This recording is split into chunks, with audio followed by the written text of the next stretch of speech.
Tony Picente, by the way, with us right now. When I first asked it, I should have said based on square miles. Yeah. Right, square miles, right. Yeah. Now, I think that, boy, I got to tell you, think about how big Rome was Woodstock weekend. I mean, it was the second largest. It was the second largest city based on population. Yeah, and population, yeah, probably second largest bonfire in the world. Actually, that weekend too. Hey, Griffo's listening. I'm sorry. You don't want to hear anything about that. There were no riots. All right, Tony. I do want to say just a couple other quick things on this. Yeah, sure. 74.9 square miles. Rome, based on land mass, is a quarter of the size of New York City. You could fit, and give you a little perspective here, you could take Albany, pick it up, and put it into the city of Rome 3.5 times. That's how big the city of Rome is when it comes to land mass. Mm-hmm. There you go. All right, which is all the more area to be flooded, Tony. Well, yeah, except unfortunately, except Rome was spared this last one, but other areas were not. What is going on? We're waiting on FEMA here, and we're waiting on a lot of things. We're waiting on some state money that's been committed or promised but hasn't arrived yet, or come through. FEMA is just a nightmare in itself because of the overall threshold that has to be met statewide before even the county threshold is considered. So even though you can reach a threshold of expenses and costs in the county, which for us it's like $850,000, and we've already, I think, our numbers as of yesterday, in terms of public damage, private damage is literally over $5 million right now in Stowe County. Yeah. But and so that's going to help the statewide, and the statewide total was about, I think, as last we looked, was around $17 million. We have to reach $27.5 million in order to be considered, and wow. That doesn't make it automatic either. So, my point in this has been, in writing to the federal officials, is look, this is a crazy system when localities and when storms, especially like this and many others, are localized in states and in certain areas that have flooding potential, that we can't do anything, and because our hands are tied until the state reaches a number which it doesn't hit New York or New York City. It doesn't hit Long Island. It doesn't hit Albany. So basically, there's the smaller towns, the smaller communities like ours, we get shortchanged because of it. Once again, absolutely, because we don't have the population. And you go back and you see when things happen, and look, disasters happen all across the country, but the storms that occur on the Mississippi are tragic and happen, repeatedly.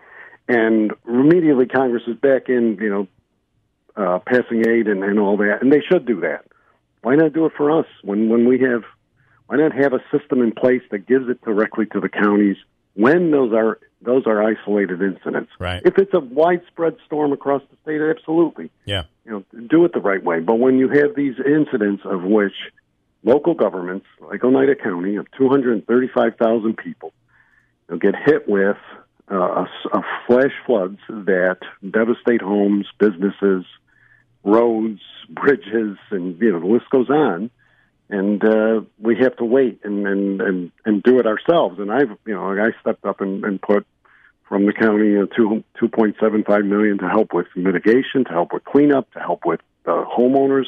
We have homeowners who have nothing, and we're the only ones. I mean, $250,000 is I know it's not a big sum. It's hard for us to give money to people. It's just a bureaucratic nightmare, and it's something that has to be done. We had we pass it through the Community Foundation, the United Way, to do that, but it's hard to do that. That's what FEMA should be there for. I got to tell you right now, we talked about this earlier, that there's the people who had really their homes were considered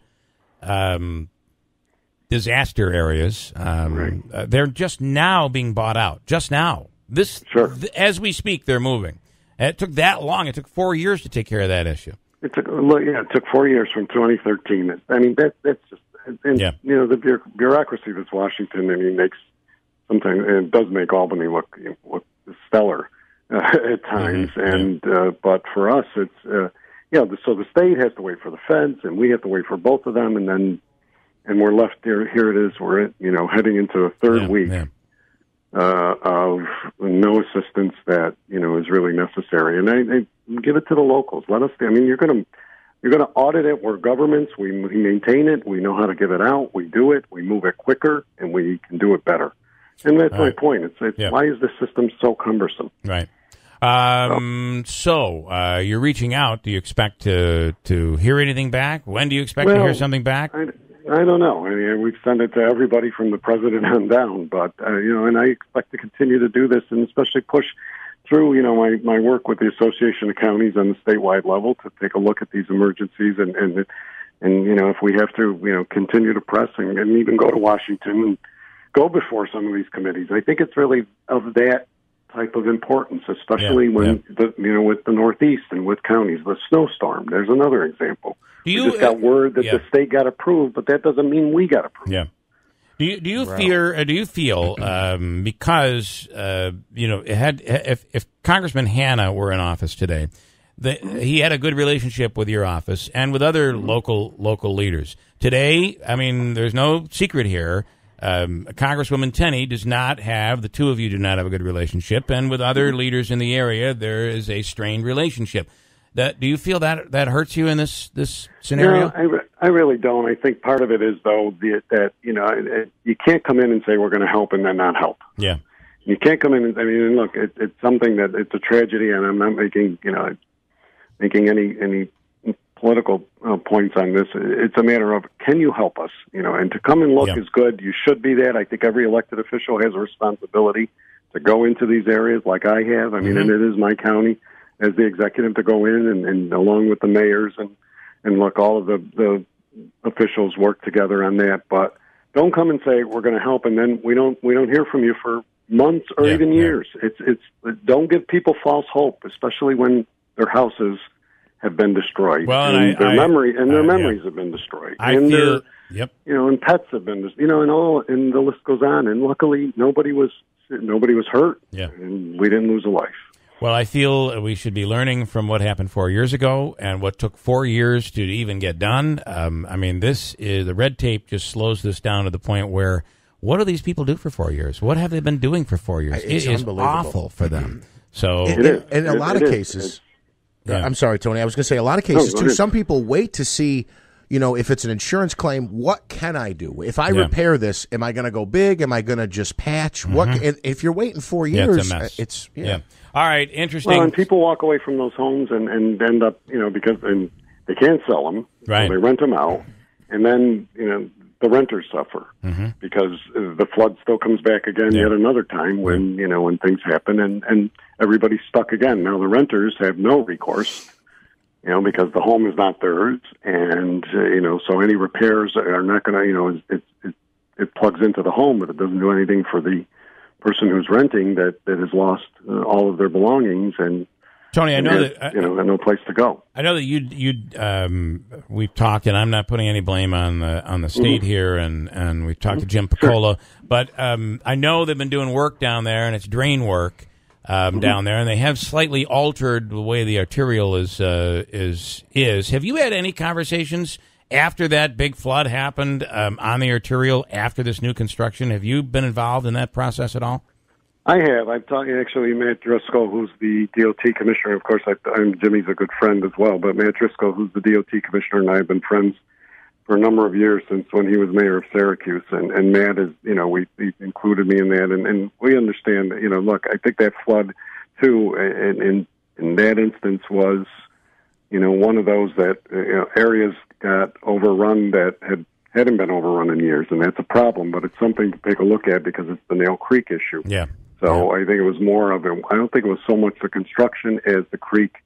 I really don't believe the construction had an impact on that because when did that? I've been here my whole life. I've never seen the arterial flood. Right. Like that. So well, that's what people were doing is they were putting yeah. they were putting two and two together, saying It's never flooded like that. They do this construction and now it floods, so people are putting blame on the DOT. Yeah, and I think look, it was an area that really wasn't all. I mean, while it had some construction to it, it wasn't what was done down at the viaduct down on Court Street and all of that construction. So it really wasn't impacted and look, I'm not an engineer, so people can argue with me about that, but I believe it was the work in the creeks and in the tributaries that the DEC and the DOT has a responsibility to do a better job and allow us to do a better job and get in there and clean them. And that is clean them out, dig them out so that so the water flows. Right, widen them. Do what needs to be done. We've been working all week, and we're going to continue to start some of those projects. All right, County Executive Tony Picente, thanks for taking the time. I appreciate it. Thanks for being here. And you're not getting the money. I'm sorry, no money for you. No $100. All right, no, that's okay. No. All right, thank you. All right, okay. Take care. Bye-bye. All right, I do have an update, though, because I have been called out on the free money question. I think we got to give the guy the money.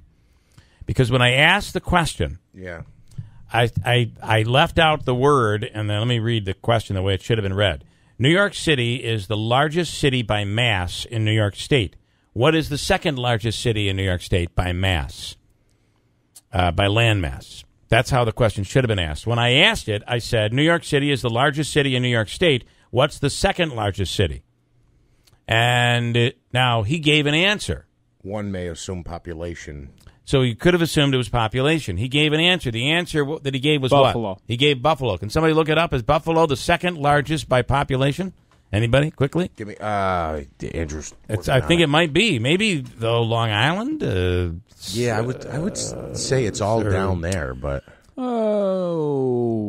knew you. So New York City would, if you put all the boroughs together, New York City is the largest. Second largest by population is. Andrew, Google. I have it right here. It is Buffalo, 261,000. Based on the latest census, that means, is it Steve, Davey? Steve? You have his number? Call him back. He gets $100 in cash. That is correct. Do you have his number? Yeah. Smitty, did you say no? Do you have his number? I don't know what he's saying. Do you have his number? This is turning into a debacle. I have his number. Call him. Okay. Tell me he wins the money. Sorry about that, Steve. Winning.